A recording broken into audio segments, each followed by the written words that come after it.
They stayed at Howard Johnson. So Already, we'll get going now. Mike Holmes. Good evening, ladies and gentlemen. My name is Catherine Chich, and I am the president this year for the Thermal Environmental Comfort Association. Thank you so much for taking time out of your evenings to join us this evening. We've got a wonderful speaker who's had over 35 years of experience and history within our industry, and that's the illustrious David Hill from Eneready Products, who is also a proud TECA board member and also the person who really 100% works on the new ventilation code. We have David to thank for that. And tonight's topic is Psychometrics. So essentially, ventilation can provide effective heating, season, indoor moisture control in homes located anywhere in British Columbia, even in such places as Tofino, where outdoor air is saturated for most of the year. Here in the Lower Mainland, of course, the job is easier, and in Asuyas, the job is way too easy. So lend us your ears for a short, simple, practical presentation on basic psychometrics without all the gobbledygook. There'll be time allotted for questions and answers after the presentation, so please hold them till then. And on behalf of TECA, this is a small token. Thank you very much, David. Thank you, Catherine. Can I leave Absolutely. now? No.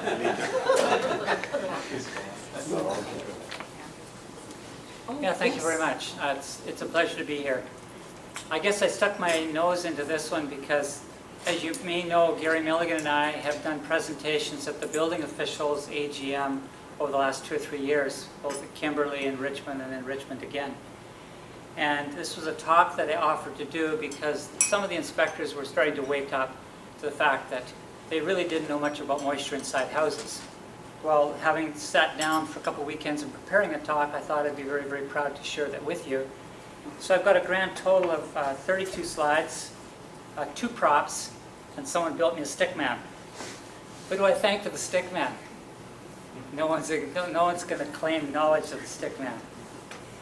So what I'd like to do is go through the slides, and I've got a series of things that I'd like to talk about. But basically, how climate affects moisture in houses, how temperature, outdoor humidity.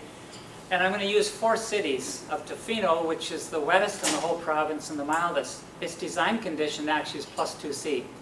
And you can imagine what the humidity is in Tofino because they regularly get pineapple expresses off the ocean. So we want to compare what happens in Tofino with Vancouver, which, believe it or not, is just about as wet. And then you get into Asuyas, which is drier, and you get up to Dawson Creek, and it's drier again. And I'd like to be able to show that so you're comparing them all in an even plane, so you get a bit of a feel for that. What is the ideal humidity that we should be shooting for? And there's a million ways you can answer the question. None of them is right. You have to ask, what is the ideal humidity? Who are you serving? What master are you serving before you ask the question? But I'd like to spend a bit of time on humidity, absolute humidity and relative humidity, because when I go out on the job site, I've got a huge amount of misinformation circulating throughout construction today on what is humidity. And unless you recognize the difference between absolute and relative, you are screwed because you just don't understand it. So we're going to explain how those two are quite different. And I got a small demonstration I'd like to use about humidity, which is basically a big, huge Glad bag and hairdryer. I'd like to talk about how does humidity balance in a house. We have humidification that comes in from the ventilation air. In Tofino, you're bringing in a lot of humidity. And you add that to the humidity people produce inside the house, and then you're removing some of it with ventilation. Well, where does that balance leave you? And it's quite different in Tofino than it will be in Dawson Creek. But there's also factors of construction drying. As you well know, it takes a year or so to dry out a house because there's a lot of moisture stored in frame lumber, just like there is a lot in the concrete and the floor, the foundation wall, stuff like that. Well, there's also a lot of stupidity going on in construction, which is one of my pet peeves today, is that we're interior insulating basements today because you have to, by code, insulate the basement to full height. The cheapest way to do it is insulate from the inside, which is absolutely the wrong thing to do if you're building your house on hardpan, and I'll get into the reasons why. It's bad, bad, bad. And some people in the building science community call it insulating your inside of your basements like putting a wet diaper into your house. And it's just about as stupid. I'd like to talk about the effect of 932 ventilation. And by the way, I'm not in the least bit opinionated about any of these sort of topics. And the only place you need to put a coaster underneath your beer in February is in Tofino. And I'll give you the scientific reason why you can drink beer in Dawson Creek and not have to put a coaster underneath it without causing coffee stain or ring stains on your coffee table. So that's what we're going to cover, and as I say, with two props. That's because those people don't care. That's because the people up there don't care if they got rings to coffee. Now, this is a redneck from Dawson Creek, so my next door neighbor. The only reason he came is he brought his kid who can video this. One of the reasons that we've gone so far in this understanding of moisture in the last little while is through the TECA member. Some of you people may remember going through that test out we did a couple years ago. It was an absolutely unbelievably good demonstration. But this man put $250,000 of his own money into that house, and he's now getting to the bottom, the truth of what happened that caused the leaky condo crisis, which according to a year ago was about $3 billion in construction work and about $1 billion in litigation. So single-handedly, he's put this province on the map today with good, solid, objective, non-government funded research as to what really is the cause of our problem. And a good part of what I'll talk to you tonight has come from work that he's done there with Joe Stieberg, John Straub, and Chris Schumacher, all of which are shining stars today in North America in this topic. What I first would like to do, though, is I want to show you the 3 cities and flash through some 4 slides, 4 cities, 4 slides, and this all came from Environment Canada and their long-term averages. And the way this works is the calendar starts in January the 1st and it ends on Christmas. All these 4 cities are presented on the same axis. And this represents the daily temperature. A cool day in Tofino is +3, and a warm day is +7. So throughout this, I've just arbitrarily decided I'm going to look at mid-February as a reasonable proximity of a winter environment in each of these 4 cities. So the little green donut says that we are averaging today in Tofino in mid-February at 5.5 degrees C. So just remember that temperature is pretty mild. The design condition in Tofino, I think it's 97.5% of the time it's going to be above 2C. So you can see that that would agree with our standard assumptions for heat loss. Vancouver, the little donut, is 5 degrees, so it's down half a degree. So from a temperature point of view, basically it comes out in the wash. You're not going to be calculating your heat loss that closely that you're going to see the difference. Osoyoos is just below freezing. The little donut sitting here at, no, it's just above 1.5 degrees, just a little bit above 0. It's the warmest of the Okanagan cities, and then you go up to Dawson Creek where the rednecks come from, and it's about -10. So things are going to freeze there and they're going to stay frozen for a while.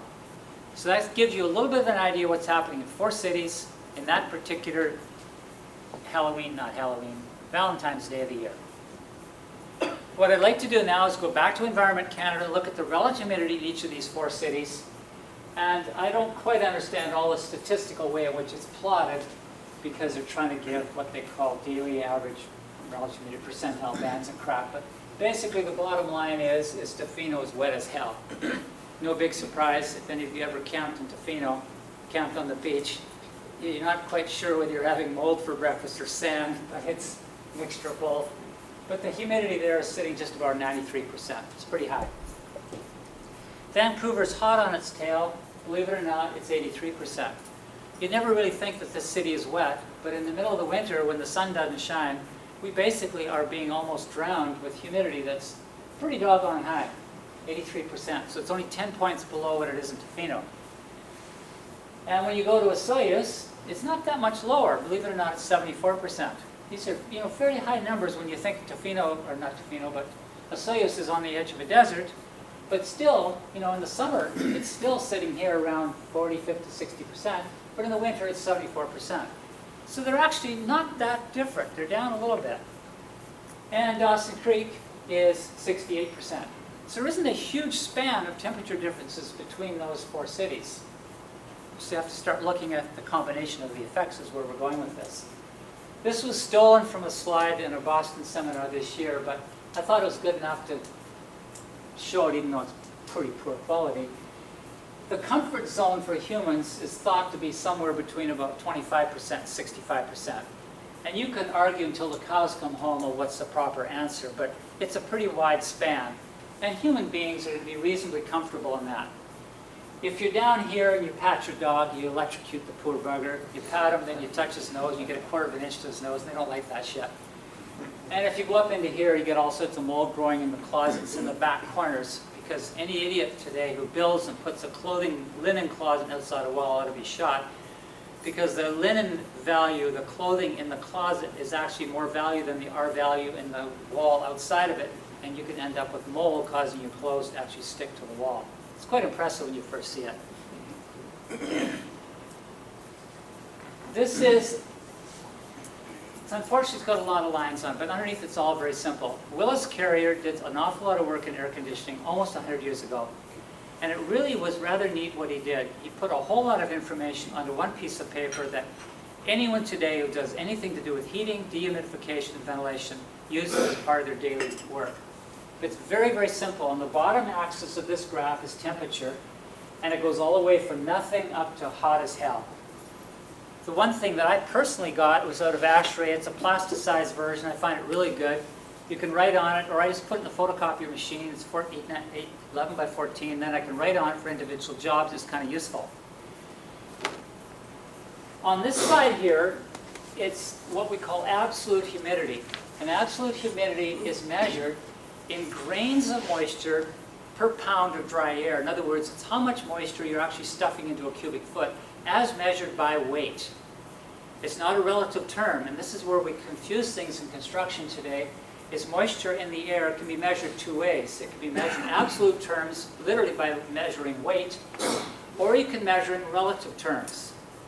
If you use standard instrumentation, one of these little guys, an electronic instrumentation, or you use a sling, which is really a pretty darn good reference, you're measuring relative. But for an awful lot of what we do in construction, you have to understand that you got to go to called absolute humidity, which is a totally different animal. And here's how they're different. How far you go from dry as a firecracker, because down here you got no moisture, how far you go up, you're getting more grains of moisture in a cubic foot of air. It's getting wetter. That's one way to measure humidity, and it's called absolute humidity. It's absolute. It's measuring it by weight. There's another term, though, that is very, very, very important because our body responds to relative humidity. It's crazy the way our bodies respond. But at 22 degrees C, down here you got no moisture. When you reach this line, you're starting to form a cloud. In other words, it's what we call saturation. You cannot go any higher than here, you actually start to cause rain. So this green dot, which I've said is 50%, is if you took a tape measure, this distance here to here is exactly the same as this distance. At this particular temperature, you're 50% of the way to forming a cloud, and we call that 50% relative humidity. It's relative to temperature. And both of these things are critical, you understand the difference, for us to go the next step and understand where I'm going with this discussion. So if you had your druthers, you'd be most comfortable at 50% humidity and about 22 degrees C. Those are some of the major parameters that determine that whether we're in thermal comfort. So that's basically all there is. Absolute is how much you got on a weight basis, and relative is how much you got before you form a cloud. So you can see in Tofino, you're going to have 93% because the air coming from Hawaii is cooling as it comes up into here. And if it didn't leave Hawaii soaking wet, it's sure going to be high relative humidity when it gets to Tofino because it's cooling coming north, and it's just a little wee bit short of forming a rain cloud the whole time. Okay, now, if you were the Vancouver, it's not Vancouver, but the Victoria Museum, the Provincial Museum, if you want to qualify to have the King Tut exhibit, you have to prove that you have a very tight control of your indoor environment. Because if you've got products that are made of wood or paper, any artifacts like that, the products, these artifacts change drastically in dimension with changing relative humidity. So if you can't prove that you maintain extremely precise control of humidity, you're not eligible to exhibit some of the finer things that the world has to offer. In a Class A museum, you're allowed to have a little bit of a temperature swing because the longevity of artifacts are less dependent on temperature, but their state of condition is highly dependent on the very, very precise control of humidity, 50% plus or minus 5%. And that's a bummer to achieve. That's not easy to achieve. It costs money to achieve that. You're humidifying in the winter, you're dehumidifying in the summer. You've got to have doggone good controls. You've got varying occupancy, open doors, changing outdoor conditions. That's a pig. You'll sure as hell never do it in a house without going broke. There's another criteria that you might decide is appropriate for the humidity in a house. And this is about a 40-year-old chart that I absolutely love because it's so stupidly simple and it appeals to my simplistic way of looking at things. It came from TransCanada Glass, and it takes a look at outdoor temperatures all the way from freezing your butt in Dawson Creek to basically molding into phenol. And it shows a single glazed window, single glazed with storm, double glazed and triple glazed, and you can see that as the airspace increases, the relative humidity that this glass can tolerate becomes higher as you increase the insulation value of the glass. So one of the criteria that you may wish to use in setting the humidity is what can the window take, because most of the time the window is the limiting factor in the humidity inside a house, besides the water that comes in from the city, which in this city is about 38 degrees Fahrenheit, and that's probably going to be colder than a good window. But if you really want to do a good job with windows, use aluminum frame windows, put them in the house, and then stucco right tight to them, so all the heat that's coming from inside is sucked out by the aluminum conductivity to the outside, and then the stucco weeps it away, so you'll never get a better condensing window than solid aluminum frames with no thermal break and stuccoed right to the window frame itself. You have a perfect heat sink, and a guarantee it'll sweat.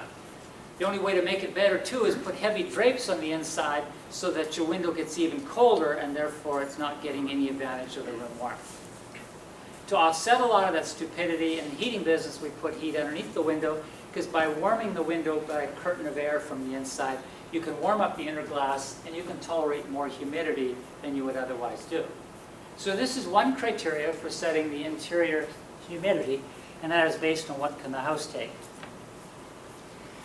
Now, this is going to be stupidly simple and basically elementary, but I was surprised when I dry ran this on a couple good friends in the heating trade, some real good tradesmen. They hadn't seen this before, and it's really quite elementary. So I think you've got a pretty good idea that this is going to be full of room air. And according to this device right now, this room is sitting at roughly 48%, 48.9. Now, of course, as the air conditioning comes on and off, this humidity is bouncing up and down, so it's been all over the map here in the last hour. But what I'm going to do is I'm going to stuff this in the bag.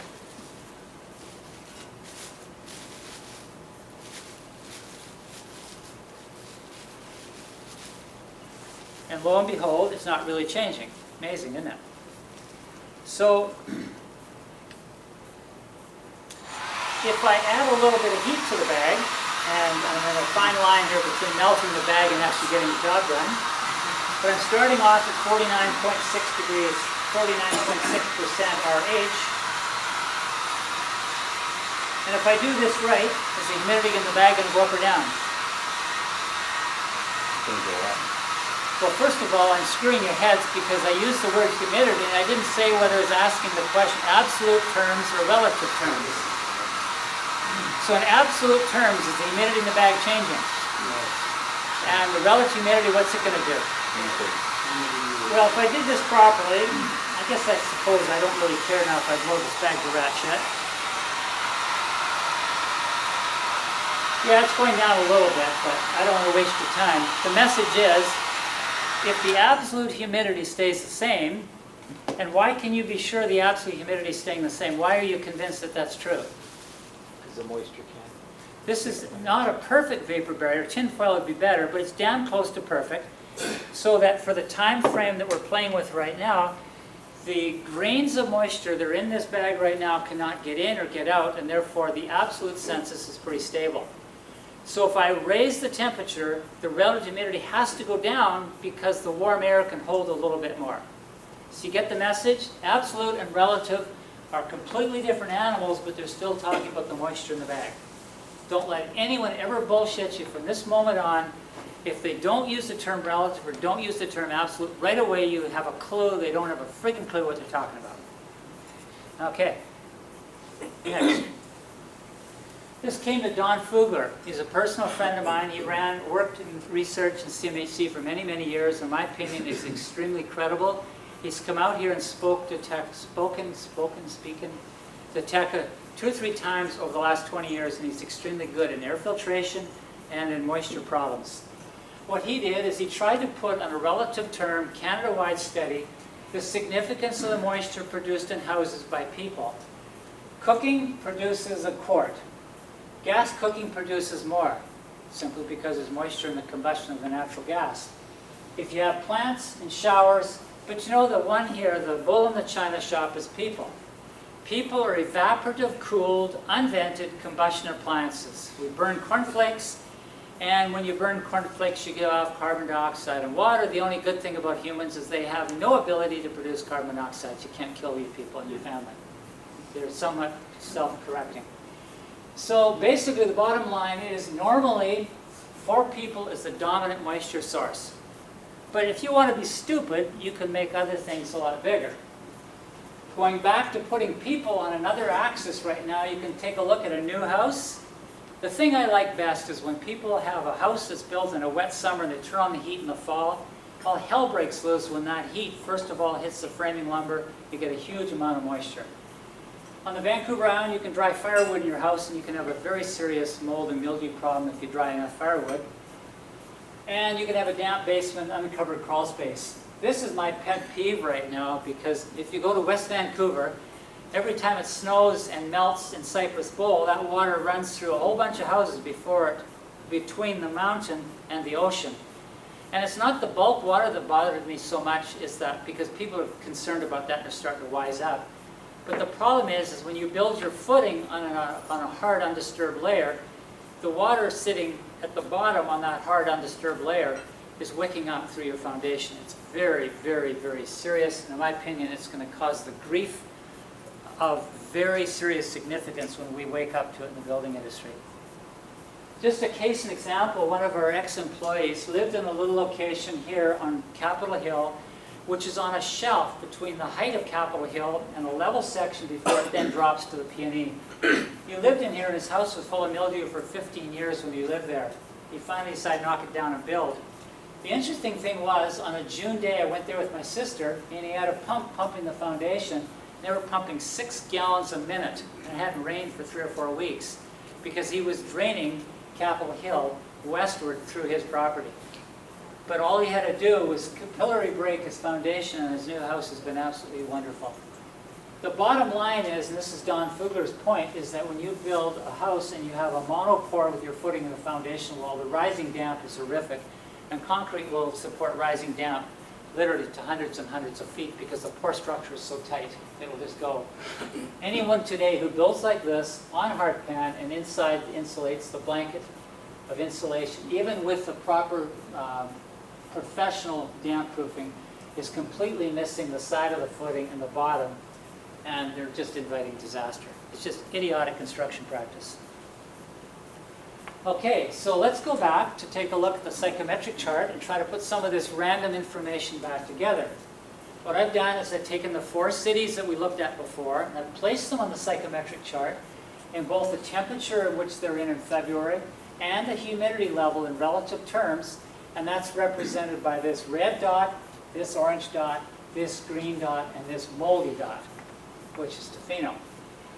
Now what happens is when you take air from those conditions, whether it's just leaking in through bad building practice, you mechanically bring it in, you're bringing that air in on a horizontal line because as you bring it in, you're neither adding or subtracting moisture to it, and you're ending up at 21.5 degrees Fahrenheit, and this allows you to read the relative humidity that occurs in that process. In Dawson Creek, you start off at 68%, and magically, it's dropping down to 7%. In the case of Tofino, where it starts off at 93%, you're entering here at 10, 20, 30, 40, 33%. Now the target you're shooting for, if you're looking for people, is 50%, because there's the 50% contour line. The target for the house in the winter is probably sometime between 30 and 40%, something like that. But you get an idea of what's happening. Well, let's go berserk right now. Pretend we're on our 747 flying to London, England. And years ago, you could get on one of those planes with something that looked like this, and you wouldn't be thrown off or locked up. You could actually find out what you already knew, that the humidity on that 747 going at 40,000 feet is absolutely squat. Bugger all. because if you were to open up the window, stick your finger out, it would be minus 50 below. And at 50 below, the humidity is theoretically 100%, but how much absolute moisture is in there at 50 below? Basically squat. So here's a really good case for, patting your dog and electrocuting the poor bugger. But it's one of the reasons they drown you with, hopefully not booze, but juice and water and everything else to help you rehydrate from an 8-hour flight. Because your moisture loss in that condition is horrific. Because you're going to be sitting in that plane at basically 0% RH. Why don't they humidify airplanes? Because they can't afford to pack the weight. Very simple. Make sense? This is really, really simple stuff. But it's violated every day. Now, another thing that I have a pet peeve on is attic ventilation. And it's related to the same thing. This is a Vancouver house. And as we discussed before, in outdoor condition in Vancouver, it's February, it's 5C, and it's 83% relative humidity. In this particular example, we got insulation on the attic floor, represented by that pink thing. And indoors, we're attempting to achieve a reasonably accurate humidity of 40%, 22 degrees C in each of the 3 levels. It's not stratified because it's built right, and it's doing properly. But what I've also done is superimpose the absolute humidity level in each of these so you can get an idea. There's 32 grains of moisture here per pound of dry air, and here it's 47.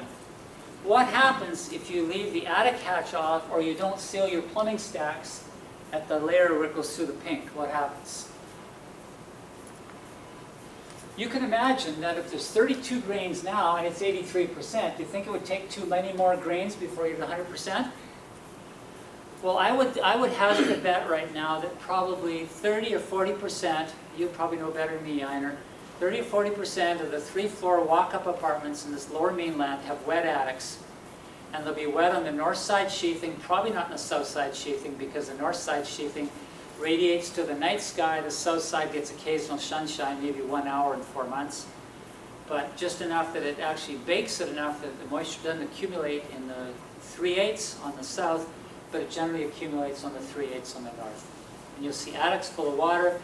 20 years ago, 30 years ago, you quite often walk up in a 3-floor apartment, you see the little wee hallway lights or little wee cylindrical globes of glass, probably the cheapest shit you can buy, but they have high tide marks in them, and you can see where water is actually hit the sheath and come down as rain, and they actually leave little wee brown marks. You can see the moisture in these little wee globes as you walk across the top floor. Now, why should you not waste your time ventilating?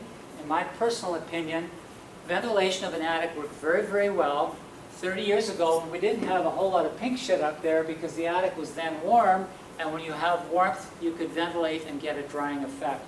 Today, if your attic is 1 degree above outdoor ambience, you're losing heat that you shouldn't have otherwise lost. So the bottom line is you got to have a damn good seal here, and in our business, if you're penetrating that ceiling level, if you're competent, you're going to have the builder properly seal it, or you're going to go through sheet metal and caulk point of penetration, spray foam it. But in a 3-level house, it's an absolutely critical area to protect that moisture from attic. And anyone who puts a roof turbine on that attic ought to be friggin' tied up and hung by their toes, because any vacuum you create there by wind cresting your roof just makes the whole situation worse, causing that indoor moisture to end up in there. And if you really want to see this shit in real life, walk up into the attics of any indoor swimming pool, because I bet 60% in this city, you got to be damn careful you fall through the whole friggin' thing and end up in the pool from rot. One of my other pet peeves, and I told you I wasn't opinionated in any of this yet, is that we have gone and suffered enormous problems as a direct result of the energy efficient gurus in Ottawa that are trying to make their country look good of being energy responsible while they allow irresponsible use of tar sands in Alberta, meanwhile giving us the gears to making our houses energy efficient. I believe in energy efficiency. I got high efficiency furnace in my house, but I get pissed off at the unintended consequences of these kind of political actions. These B-vents on these appliances are ventilating non-stop, 24 hours a day at 20, 30, 40, 50 CFM, providing us an unbelievably good quality ventilation we've enjoyed for 50 years since gas hit this province in the 50s.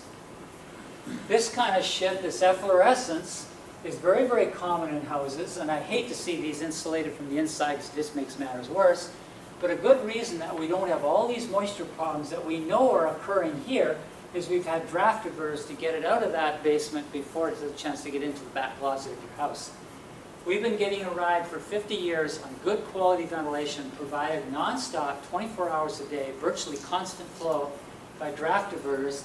And the water tanks are the best things going because the constant temperature there assures a constant draft. It's not on and off. It's a very good system. We don't give credit to that, nor do we in our industry understand the ramifications of taking out a standard water tank and furnace, going high efficiency.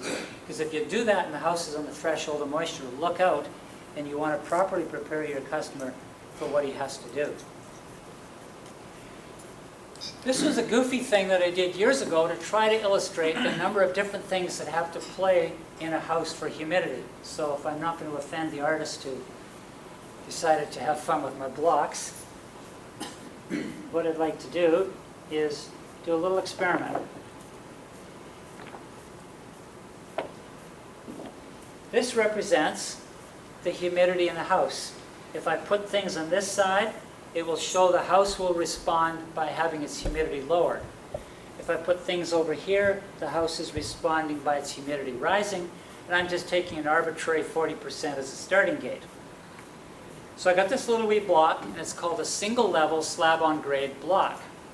Which side of the teeter-totter do I put it on, and why? This is the house, is a single level slab house. Will it tend to be moister than a non-slab house or a multi-level house? Compared to the norm, will this house tend to be wetter or drier internally in mid-February? Slab on grade. Slab on grade. I got myself a real problem here. Wetter. Remember, there's no joist system in this house. The leakage rates are very, very low. There's no stack action because you're only 8 feet. These houses will typically exhibit moisture problems that other houses will not have. So I'm going to put him on the wet side. It's a large house. Would this house tend to be drier or wetter than the rest? It'll be drier because for the greater volume of house, you've got more leaks from plugs and plates and beaker penetrations your outside wall. These houses typically are drier because you still only have 2 or 3 people in them, but you have an awful lot bigger air exchange rate with outdoors, which you've learned will tend to dry when you increase ventilation. A wet site. I mean, it's almost a leading question, isn't it? And that's the double whammy block, see, because that's how important this guy is. This has got a B-vented furnace and hot water tank. Well, I've soapboxed on that issue, so I don't think you'll have any problem if I stick it over here. Damp soil. What I tell builders, if before you place your footing, you pee where you're going to place the footing, and it pools, look out. If it disappears, you can get away with murder. So if it's damp soil, it's not so important as whether it's impermeable at the point where you place your footing and you bear that house. If it's permeable, you got less worry. If it's not, so damp soil, it's sort of a no-brainer. It can go either way depending on really what you're bearing on. Does it depend if you just pee on soil? Well, hopefully it's well gone before you pour. Damp climate. Well, I think you saw from the previous example that this obviously gets over here. Electric heat. Now this one's a real stinker. And it's not, it's huge misconceptions. Is electric heat dry heat or wet heat? Dry. Well, before you stick your mouth open your trap. You know what they say, it's better to remain silent and thought a fool than to remove by opening your mouth and removing all doubt. We lived in Texas for 3 years, and it was a blast. You know you're not going to live there for a while. You're have a little bit more fun than if you know you're going to be there forever. Anyway, we had 5 of us kids, mom and dad. We lived in a 1-bedroom suite, a real junker, World War II housing. The thing I liked best, it had 3 natural gas heaters, and there's 2 that I really fell in love with. One was in the can.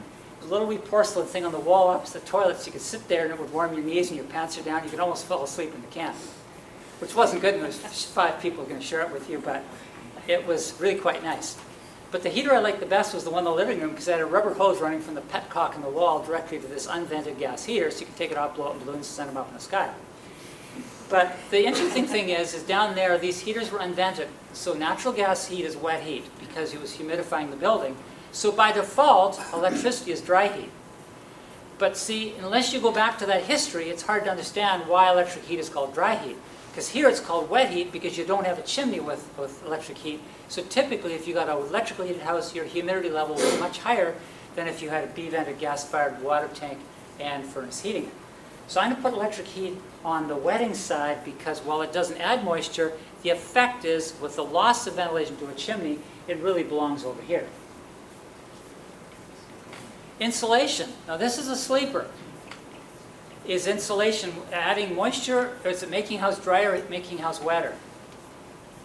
And this is a subtle one, so be careful before you open your trap, because I'll shoot you. That'll guarantee silence in the room, won't it? Okay, well see, insulation is you learned if a house is warm, it becomes drier, right? Because the warmer the air is, the lower the relative humidity. So insulation actually will cause your house to become drier because it's either going to be warmer or be easier to heat, and therefore you're more willing to heat it. So I want to separate off insulation, which keeps you warm, from that of tightness caused by poly, drywall, and other things. So pure insulation, in other words, thermal improvement, tends to make a house drier because it's easier to keep warm. If you want to get a wet house in Vancouver Island, go one that's off the natural gas grid, and it's somewhere near the ocean, and it's got tree cover all winter long. That's where you find the biggest mushrooms that you can buy in houses. So I'm going to put this on the drying side. Teenagers, no brainer. High occupancy, no brainer. A B-vented boiler, drying influence, isn't it? Tall house, this is a sleeper. Will a tall house be, if you have a 3,000 square foot one level or 3,000 square foot three level, which will be drier? The tall one will be drier because there's a much, much greater air exchange, because the higher you build them, the greater the static action and the greater natural air change. And the harder it is to keep the air near the floor warm at the basement level. So this is definitely a drying influence. Southern exposure, drier influence. Forced air heat. This here is a sleeper too, so be careful on that one. Why? Well, hang on a sec. I won't accept that carte blanche. You've got to go further. Air exchange? Typically, well, only because our codes, I guess we could do it without it, but we've always kind of tied in makeup air and return air in that sense. Okay, use the correct terminology, of course. It's either combustion air or ventilation air. Okay, but here's the subtlety is, if I say forced air heat, of course, the real smart answer is this high efficiency, or is this electric heat pump, or standard B-vent equipment? But it's more subtle than that. And I contend, and I would challenge anyone here, but I would contend that a lot of our success in selling electronic air cleaning in this industry in the last 40 years is not because they're so good, and they're pretty darn good, but when you put a forced air heated house, and this was proven in Washington State 20 years ago, when you build a forced air heated house, and you have the doors closed, what happens? You create pockets of pressurization, pockets of negative. Houses are compartmentalized in real living conditions, and if you circulate a fan 24/7 and you're delivering air to a master bedroom, the door's already closed, half of that air is going to go back to the return of the hallway. Where's the other half going to go? Through every lousy plate leak, plug leak, and whatever. So in a compartmentalized building, circulating air 24/7 causes ventilation. But if any of you leave this room, and I see you later, confusing circulating air and ventilation air, after you leave here, I'll personally shoot you right through the head. Circulation air and ventilation air are two different animals. That includes you, Bendix. Never screw up. Okay, so forced air heating, I'm just going to stick on the middle because, well, maybe I'll put them a little bit over on the drying side. Firewood. Of course, that's a no-brainer. B-vented hot water tank, no-brainer. Wood heat. Generally speaking, because we're using indoor combustion air. You buy that, Siggy? Sometimes, yeah, I know. When you get to Siggy's level, there's never a cut and dry answer one or the other. Thank you, Siggy. We'll give you credit for that one. And electric clothes dryer. Sure. Why? Because you're venting out the moisture. You're venting out the moisture, but what else is happening? Cold is coming in. The instant you turn on an exhaust fan, I don't mean an hour later, a minute later, within 5 seconds, the instant you export, air is going to come from somewhere. Either you provide a dedicated position for it, or it's going to come in through leakage. When air comes in from leakage in February, what will it do? It'll dry you, right? Even in Tofino. Okay, so let's take this to the next step. This all ties together. There's something else that happens in houses that's very, very important to do with hardwood floors. Normally, we're going to swing in a relative humidity terms. I've sort of turned this whole thing sideways, so don't get your head all screwed up. The relative humidity in a normal house is going to be somewhere between 30% and 50%. Wood and concrete are two examples of building products which will take on humidity from the relative humidity, not from the absolute. Wood sees relative, just like you and I see relative. And when you go from 30% to 50% with wood, you're changing the wood moisture content from 6.5 to 8.5%. Give or take the species, it all depends. That doesn't tell you about dimension change, which is the next slide. Oh yeah, books absorb moisture too. One of the things you don't know about wood is if you're a hardwood floor layer, there's two kinds of flooring you can buy. You can buy edge grain, or you can buy flat grain. Which is considered the higher grade floor? Edge. Edge wears better because all these little wee grains are hard, as opposed to flat grains. You have soft sections and hard sections. Edge grain is preferred.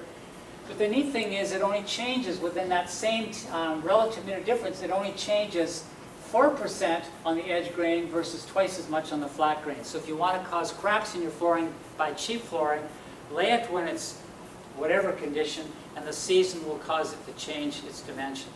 It's a big factor. And if you're looking at a board that's 6 inches wide, it's not uncommon to get 1%. It's going to be a 1/16 of an inch. So that's why there's been such a success recently for engineered flooring, is because you're tying that floor by the cross-grain plywood in which you laminate it too. The story I love best, though, is when you have a radiant heated floor in a basement put down with bad capillary break. The heat's off all summer. The concrete becomes saturated from the period when the heat's off in the spring until next fall. You got hardwood floor on top of it, and you turn the radiant heat on in September, and you bake all that accumulated summertime moisture directly into the back of the unprotected hardwood floor, and then you buckle the shit out of it. It's great sport. Oh, if you also want to have a good laugh, go up to the University of Northern BC, and they got a beautiful maple floor and a huge gymnasium up there, and the thing is floating in its own bubbles because the idiots didn't properly treat the ground underneath. That's public sector money for you. You all recognize this, having been through the ventilation course. We're allocating ventilation at 7.5 CFM per person and a little fudge factor for square footage. I'd like to take the number of 7.5 and carry it through the next 5 slides to illustrate a point here. So what we're doing is we're going back to this situation again. We're bringing in 7.5 CFM of air in each of these starting points. Let's look what happens. Nothing's new here. So here's how it works. In the business of ventilation, you're bringing in moisture with the outdoor air. You are humidifying the indoor air with people, and your only way of getting this humidity back down is exporting something back out to the outside. So the moisture addition is 5 pounds from persons, and that's a combination of their personal evaporation, their cooking, the showering, and drying the bathroom. That's the stupidity of leaving a bathroom fan on for 30 minutes. You leave your towels wet, the bath mat's wet, everything's wet. It takes 12 hours in this temperate rainforest for it to dry. Can't expect it to dry instantly. But we're adding an awful lot of moisture due to ventilation. If you're ventilating at 7.5 CFM per person, you're bringing in 3.7 pounds per day for Tofino, Vesuvius 2.4, Dawson Creek 1.05. And you have to add that to that which is created and added to by the people inside the house. Now the interesting last slide of the whole bunch is that if you wanted to maintain 30% humidity in Tofino in your house, you'd have to ventilate that house at 156 CFM per person. In other words, it's virtually impossible to do with ventilation. You can maintain 50%, so at 17 CFM you can maintain 50%. The problem in Dawson Creek is the exact opposite. If you were to ventilate at 8 CFM, you can maintain 50%, but the leakage of your house is going to be way, way above that number. You probably won't give much above 13%. And if the house is perfectly tight, sorry, 30%, if the house is perfectly tight, 13 CFM would look after that moisture load in the combination of what you bring in, which is a small amount, and by what is created indoors. That's basically the whole story about humidity. And all these things are things that our committee worked on when we were developing the ventilation code for this province. And maybe in hindsight, we should have had 3 different climatic zones and had the rates adjustable for each. Because whether we like it or not, moisture vapor in a house is one of its major pollutants. Because most of the others that we're asked to deal with should not have been there to start with. With that, I'll leave it open to questions, and thank you for your interest. Any questions? Any dragons you want to slay, or you want a highly opinionated opinion on things that maybe you bashed around in construction sites and maybe struggled with? But the bullshit out there is just quite amazing. You were saying insulating inside is bad. If you build a house on a hard pan, Styrofoam, you know, the new styrofoam block wall. ICFs? Yeah. I don't know, Doug. Do you have a comment on ICFs and moisture and damp locations? I actually don't have a lot of personal experience with ICFs. My hunch is, and I'm only playing by hunch because they're relatively new, if you were to put your foundation wall on undisturbed hard pan, remember the big O isn't keeping the bottom of your footing dry. That'll be wet all the time. You have to live with the fact that concrete between your 2 insulation layers will be saturated for most of the year. And you have to face that fact, and that's why we have sill paper requirement on the first plate. Washington State, you have to pressure treat that plate. Here we use sill plate to protect it from moisture. My hunch is you will be having to accept the fact that that concrete temperature is going to be halfway between indoors and outdoors for the year, and that concrete remains saturated for its life. Will it cause you a problem?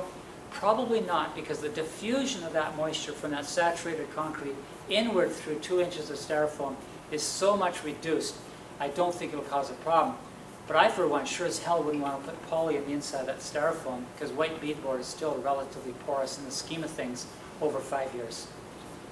You know that some practitioners will put a vapor barrier underneath the footing and wrap it around the concrete so it can... I thought a lot about that because Fern, is it? What's his Fab Farm company is promoting that idea, and he's got a very nice farming system where they actually use poly for the purpose.